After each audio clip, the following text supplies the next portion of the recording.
Komiði sæl, við höldum áfram með bókaþjóðina. Til mín kominn séra Sigurður Ægisson og hann ætlar að segja mér frá mjög merkilegri dagbók sem kemur út núna fyrir jólin, Fugladagbókin. Komdu sæl Sigurður. Sæl. Hvað segirðu? Þetta dagbók, en hún líka upplýsingarit íslenska fugla. Ekki satt? Jú, þetta svona, það kortveggja í henni og reynda meira til, vegna þess að ég nota þetta venjulega almanak sem við notum, 1. janúar og til 31. desember, en svo í þessu líka gamla misseristalið. Já.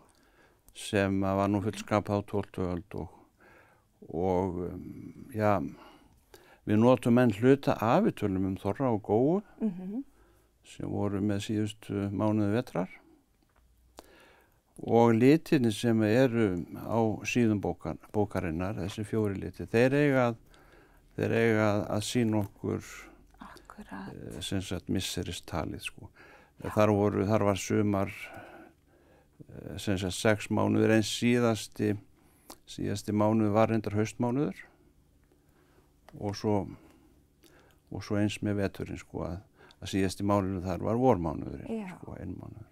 Já, þetta nefnilega virkilega skemmtileg uppsetning á henni og náttúrulega svona þægileg, þetta stinginni með sér. Já, hún ekki mikil sig, Og skemmtilegt einmitt svona litakóðun, þar sem þú segir einmitt, notar þessi gömlu misseris hugtök. Já. En hvers vegna fer maður í svona vinnu? Hvaðan kemur hugmyndin? Þetta var eiginlega þannig að við höfum verið eltast við flækingsfugla, ég og Mikael sonur minn, sem núna bassaleikari í hljómsveitinni Ástapungunum, Siglfisku hljómsveitinni.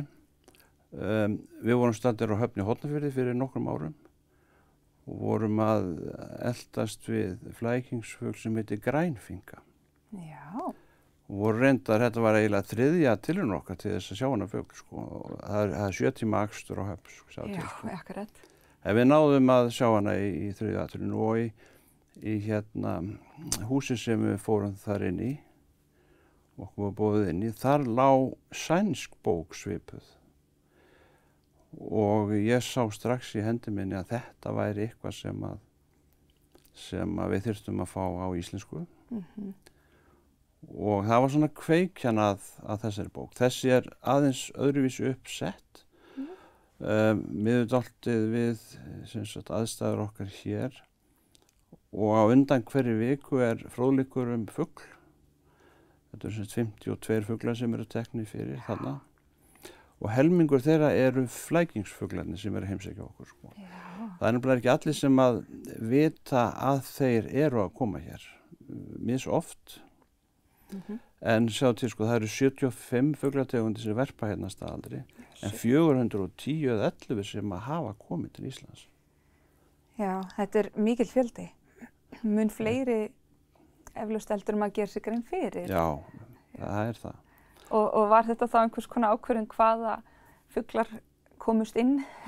Já, meiningin er að þessi bók komi út á hverju ári. Já. Og næst verið þá aðrar 52 tegundir. Já. Og helmingurinn þá flækingsfuglar, aðrar tegundir. En þarna þurfti ég að reyna að passa að það væru einhverjir endur og einhverjir mávar og einhverjar uglur og Þetta sé svolítið, hvað skal segja? Þessi blandi póka svolítið. Já, algengari fuglar í bland við sjaldséðari. Já, það var svona pælingin. Þetta er mjög skemmtileg hugmynd og þá getur viðkomandi merkt við hjá sér hvort hann hafi séð. Já, hvað hann sér og hversu marga. Já. Og ég nefnilega hugsa þetta ekki síst fyrir fólk sem er að gefa fuglum. Það er tölvur og hópur. Já. Sumir gefa allt árið, ég geri það nú sjálfur. Þessi létta undir með svartræstinum á sumrin sem verpið 3 og 4 sinum, Þá er ég með rúsínur á handunum og eitthvað fleira, jafnvel mjöl, orma eða eitthvað gott. Já, sem þú dreifir þá sem ég er með bara á góðum stað, Já.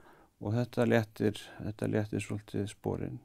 Og það eru ýmsar upplýsingar varðandi fuglana hér. Já. Til dæmis hvað þeir borða. Já, hvað þeir borða og ýmislegt fleira, Já, varptími og og hvar þið sjást eftir vill. Já.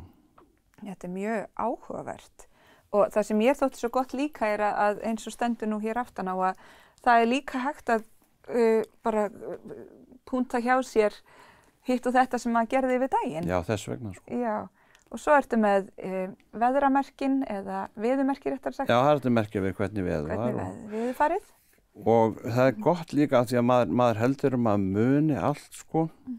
Maður man ekkert frá viku til viku hvað maður sér, hvaða dag nákvæmlega og þannig að það er gott eftir á held ég að eiga þessa minningu. Já, ég skal, nú þú hefur vakið áhuga minni í það minnsta. Já. Ég minnst þetta afar svona aðgengileg bók þegar ég fletti gegnum hann og las mér til. Og inngangurinn er góður, hann er svona leiðbeinandi, en svo getur auðvitað hver sem er svona unni með hana eftir sínu höfði. Já. En þú ert nú ekkert alls óþekktur, eða þú hefur áður rannsakað fugla á Íslandi. Já. Það kom þessi stóra, þessi dóðurantur, má segja, sem kom í fyrra, íslensku fuglarnir og þjóðtrúin. Það er saga á baku þessa, sko, ég skrifaði fuglabók og gaf út 1996 og þá kom ég inn í kaflana smá fróðuleik þjóðtrú en hún var sett upp á ákveðin hátt, ég var með opnu fyrir hvert fugl og þá lenti ég í vandræðum að því að til dæmis með hrafnið, það er svo gríðarleg þjóðtrú tengt hrafninum. Og mörg ljóð. Já, ótrúlega margt sko, en ég sá í hendi mér að ég gæti ekki komið þessu öllu að. Nei. Sú bók fékk nafnið Ísfugla og ég hugsaði strax með mér að ég þyrfti að skrifa aðra bók sem yrði bara þjóðtrúin fugla og hún átti að heita Þjóðfugla. En hún endaði svo með svona gagnsæri titill. Já, hann er það. Já, en agalega mér finnst þetta mjög fallegt verk og sem íslenskufræðingur þá nýt ég þess að sjá brot úr skáldskap og stuttar sögur og þjóðsögunum og einnig upplýsingar bara líffræðilegar upplýsingar fuglana sjálfa. Einmitt. Mjög vandað og gott vært rit. En þessar bækur tvær eru báðar unnar á Akureyri. Já. Brotnar og settar norrlenskt verk. Norrlenskt verk. Já, það þarf ekki alltaf að leita suður. Ég heldur betur, ég er sammála því. Þannig að hér erum við með svona, íslenskt efni sem unnið mest fyrir norðan. Já. En hvaðan kemur þessi áhuga á fuglanum? Já, ég hef alltaf haft áhuga á náttúrufræði.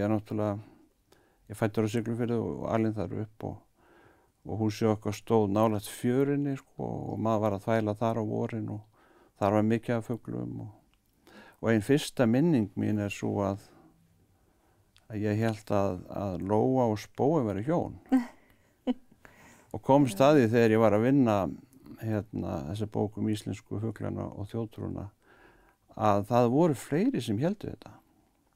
Mér þótti svolítið vænt það. Það er skemmtileg hugmynd. En ég var mjög lítill þegar þetta var og ég veit ekki hvernig ég tengdi þetta, kannski að því að lóa er kvenkinn og spói karlkinn, eitthvað svolítið karlkins orð sko. En ég hef alltaf átt áhuga, svo þegar ég kom í Gagnfræðaskólann þá hafði ég skemmtilega kennara sem voru miklir náttúrufræðingar, bæði Guðbrandur Magnússon og Páll Helgason sem er nýlátin. Þannig að þeir svona kynntu undir þessu og aðstóðu eftir því sem hægt var og svo bara einhvern veginn. Svo fekk ég áhuga á þjóðtrú líka og fór í þjóðfræði við háskólann. Já, maður sér að það er grunnur þarna, fræðilegu grunnur. Hefur mikinn áhuga á svona fuglum og dýrum í þjóðtrúnni. Sko. Þannig að þarna tekst þér að samina kannski, tvö áhuga mál, svo að segja. Já. Þetta er afar áhugavert. Þakka þér fyrir að koma til okkar hingað í bókaþjóðina, Sigurður, og ég hvet landsmenn til að skoða fugladagbókina og kynna sér og nota á komandi ári. Takk. Og þá verður þátturinn ekki lengri að sinni, við verðum aftur á dagskrá að viku liðinni, sjáumst þá.